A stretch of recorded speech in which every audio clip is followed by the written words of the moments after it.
Kenapa feeling aku makin yakin kalau Bu Soraya ada hubungannya dengan apa yang udah menimpa Mama.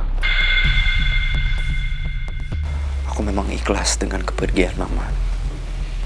Tapi aku mau, siapa yang melakukan ini sama Mama, mereka harus tanggung jawab.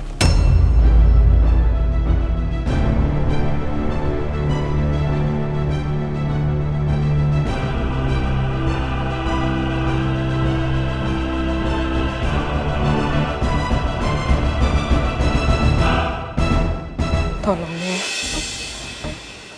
masalah itu bisa kan dikesampingkan dulu. Paling nggak sekarang kita persiapan untuk pemakaman mama kamu besok.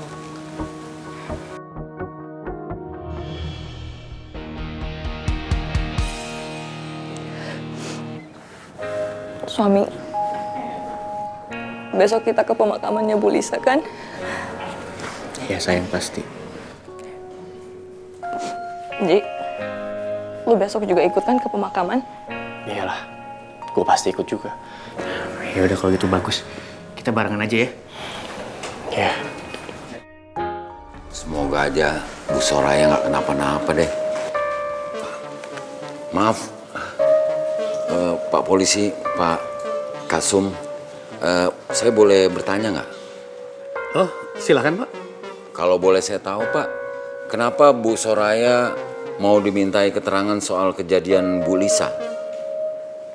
Begini Pak, karena kami sebelumnya sudah mendapatkan keterangan kalau Ibu Lisa pernah selisih paham dengan Ibu Soraya. That's true. Ya. Memang Bu Lisa dan Bu Soraya itu memang pernah bertengkar. Tapi menurut saya kayaknya itu nggak cukup alasan deh buat Bu Soraya untuk melenyapkan Bu Lisa. Apa Bapak bisa menjamin hal itu? Atau mempunyai bukti yang kuat?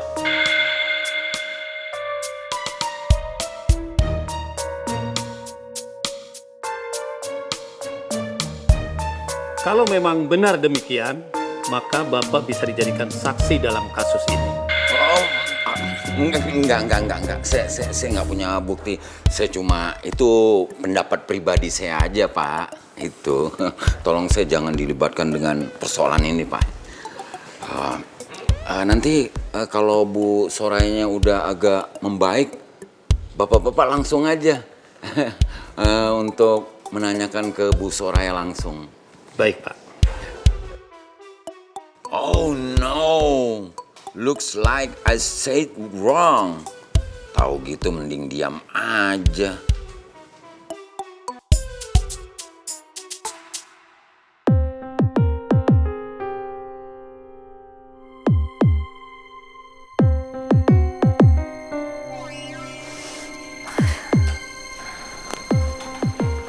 Oma, Pangeran. Oma baik-baik aja kan? Kalau misalnya Oma masih ngerasa pusing atau Oma nggak enak badan, saya panggilin dokter ke sini ya buat obatin Oma. Atau kalau perlu, saya bawa Oma ke rumah sakit sekarang. Gak usah, Pangeran. Oma tuh tadi hanya pusing, mungkin karena kecapean.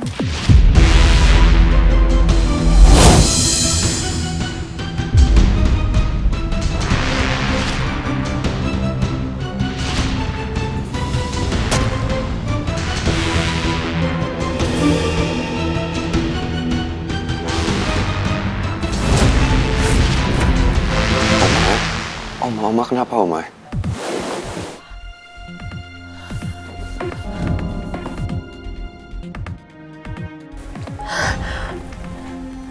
Apa polisi itu masih ada di luar? Oma yang tenang dulu ya Oma. Oma yang tenang. Oma nggak mau dihubung-hubungkan dengan kematiannya Lisa. Oma tuh nggak ada hubungannya dengan semua ini. Tolong kamu sampaikan sama mereka supaya tidak menghubung-hubungkan Oma dengan kematiannya Lisa. Iya, Oma yang sabar dulu ya. Oma tenang, Oma nggak usah panik ya. Oma tenangin diri dulu, Oma yang sabar. Oma nggak mau kalau seolah-olah jadi tertuduh, Pangeran. Iya, saya paham Oma. Tapi polisi kesini minta keterangan Oma kan bukan semata-mata karena mereka menuduh Oma. Memang itu udah menjadi kewajibannya polisi, Oma. Itu adalah bagian dari cara mereka untuk mengetahui soal kasusnya kematian Tante Lisa. Jadi Oma yang tenang ya. Tetap aja Oma nggak mau berurusan sama polisi. Oma, tapi kalau Oma seperti ini yang ada polisi malah makin curiga sama Oma. Lagian nggak ada salahnya kan Oma kasih keterangan sedikit sama polisi. Setelah itu kan udah Oma nggak akan ditanya-tanya lagi sama polisi. Apa saya bisa tenang saat dimintai keterangan oleh polisi? Bagaimana kalau mereka malah makin curiga dan menuduh saya terlibat kasus ini? Saya nggak mau masuk penjara gara-gara kematian Lisa. Pokoknya Oma yang tenang ya, Oma yang sabar. Saya yakin polisi cuma minta waktunya Oma sebentar doang kok untuk keterangan. Pasti gak akan panjang juga keterangan Oma. Secara Oma kan juga gak ada hubungannya apa-apa sama Tante Lisa.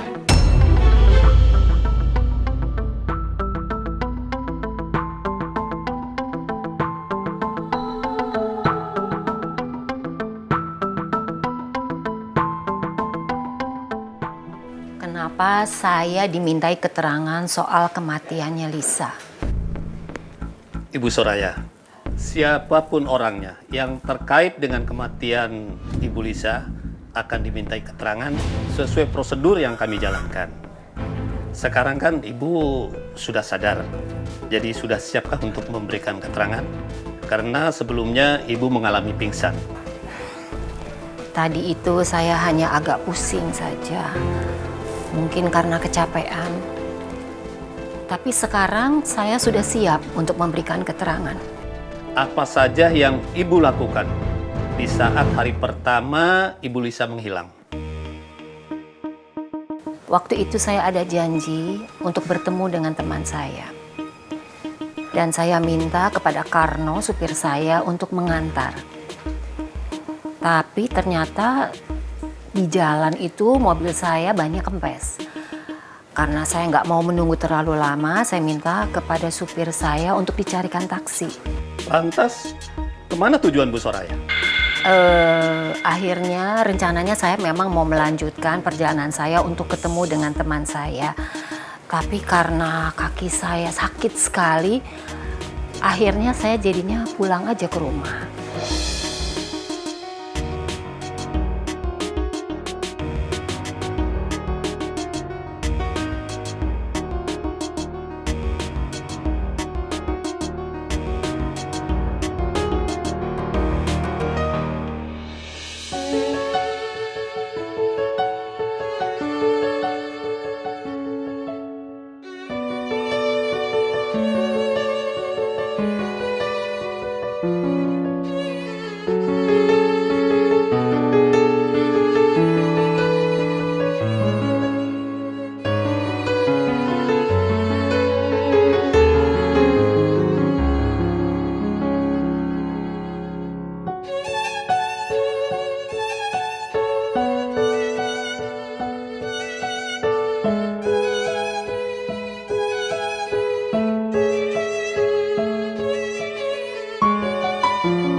Ini tuh nggak kebanyakan ya.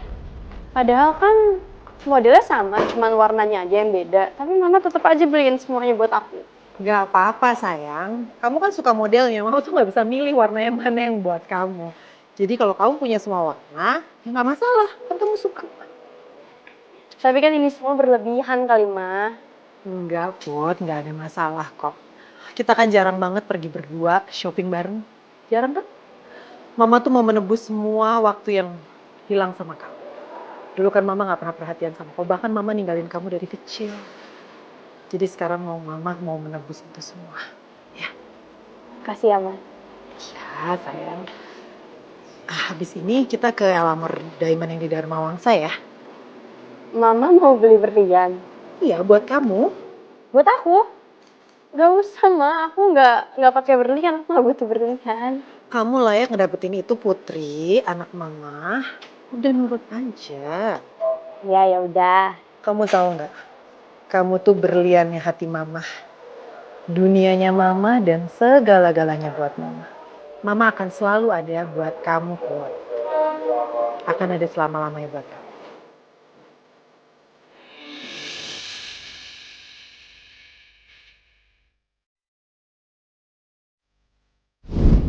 Rasanya aku sulit percaya kalau Mama udah pergi untuk selamanya.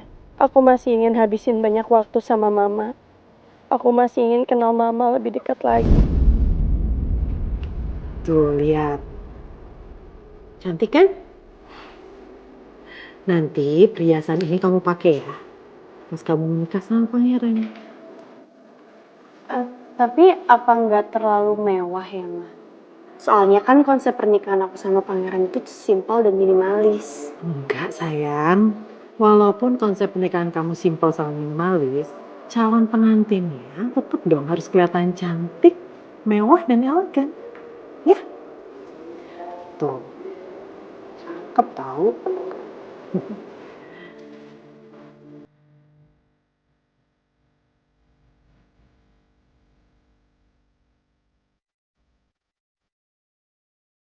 Meskipun dulu Mama pernah melakukan kesalahan, tapi Mama benar-benar berusaha untuk merubah sikapnya.